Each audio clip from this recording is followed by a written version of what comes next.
Mariana Benedict Basila. The Butterfly Farm is a business that will have a profit-making school with field trips. So I guess they're going to be bringing in students from some of the schools and visiting the butterflies. Hopefully. It's better than some of the things that are going on in the Poway Unified School District, I suppose. Yeah, but I think what she's implying is that from a lot of other places in the county. I know there's some people that are skeptical that the Butterfly Farm will ever be built.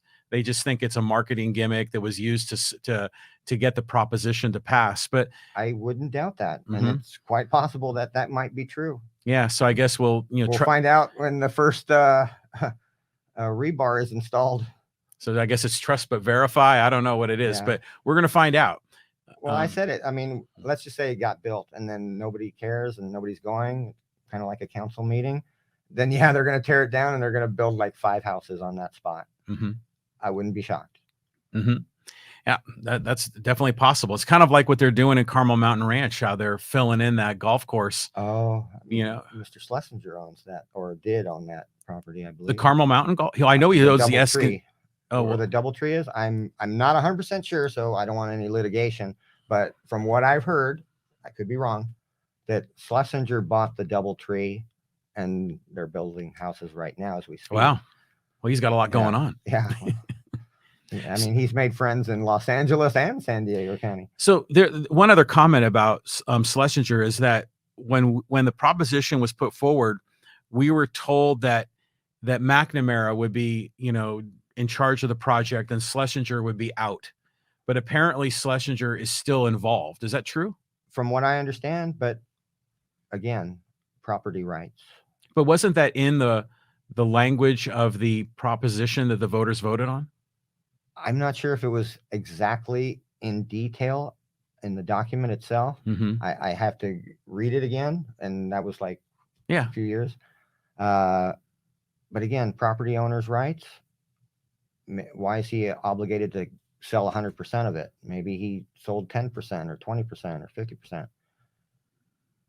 The people voted. We got to live with it.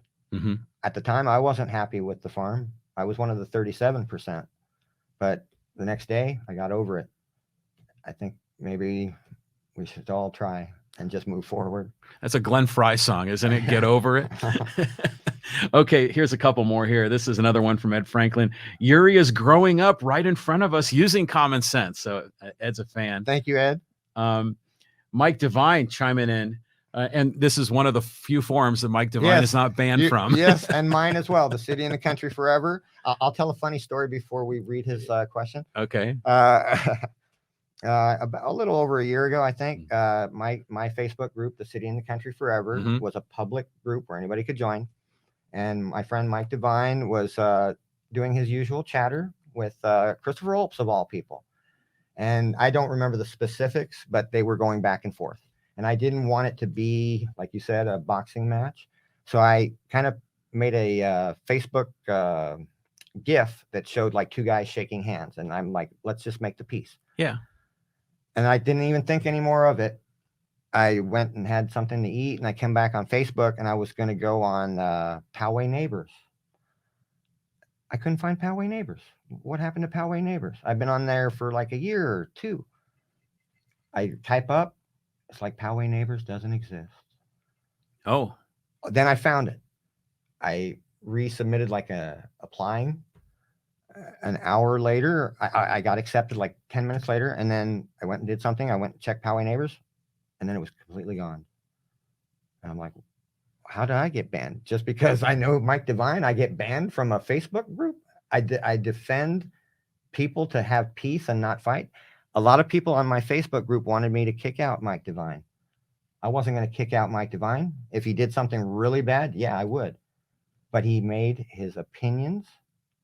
He spoke the truth on 99% of it. If you don't agree with it, fine. Debate him, argue with him, fine. But don't tell me how to run my Facebook group and say, get rid of Mike Devine.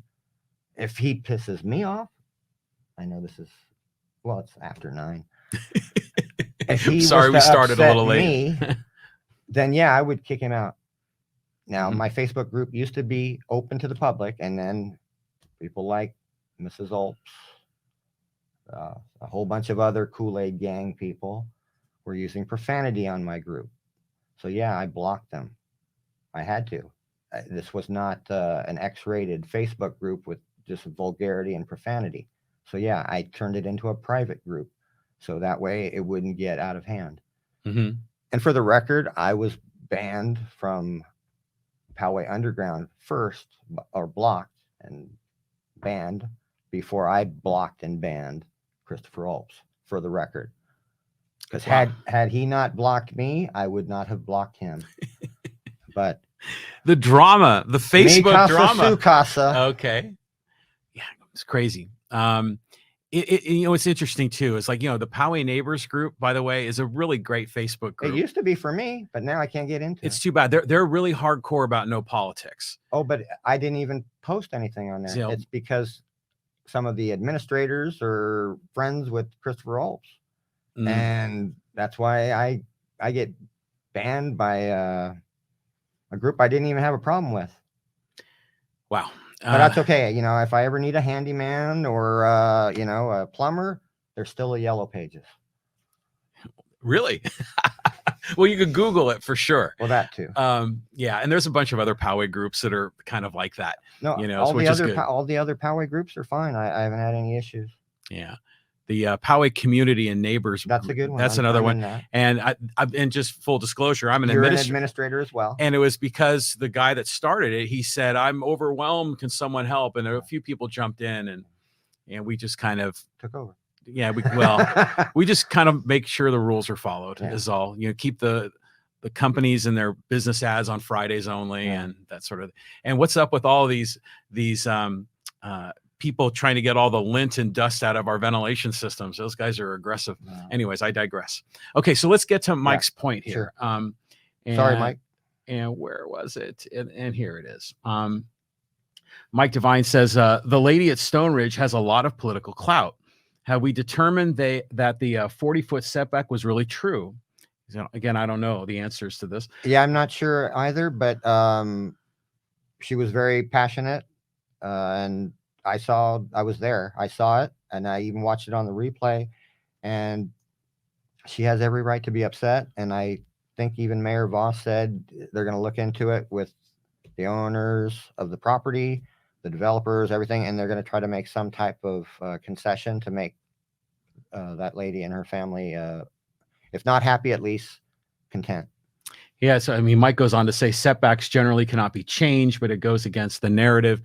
So, you know, that was just one of the things we were wondering. Did the city council change the setbacks?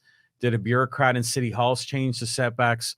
Or did the developer break the rule? Or is there a misunderstanding? Well, there's always going to be a scapegoat or an excuse of, well, we didn't send that email and so-and-so didn't realize.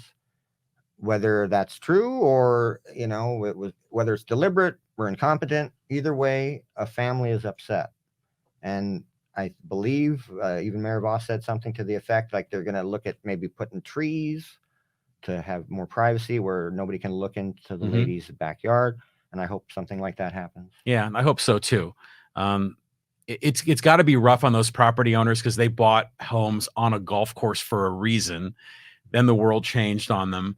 And now finally the construction's starting, and yeah, it's rocking their world. So that's a tough one. A couple more comments here. Ed Franklin goes on to say he must have secretly listened to my podcast. You know, Ed has a podcast. Yeah, I have to get some information later from you tonight because I'd love to listen to him. He's the Ed Franklin No Limits podcast, and he's the former president and CEO of the Poway Chamber. He's got it's a really good podcast. So, and he's a longtime Poway guy. Yeah. So, here's Miss Olps with a comment. Chris had the documents sent over from Kevin McNamara in 2020. It said right in the docs that minor changes like setbacks could be changed after voting. Okay. So that might be part of what's happening with that particular person. Quite possible. We're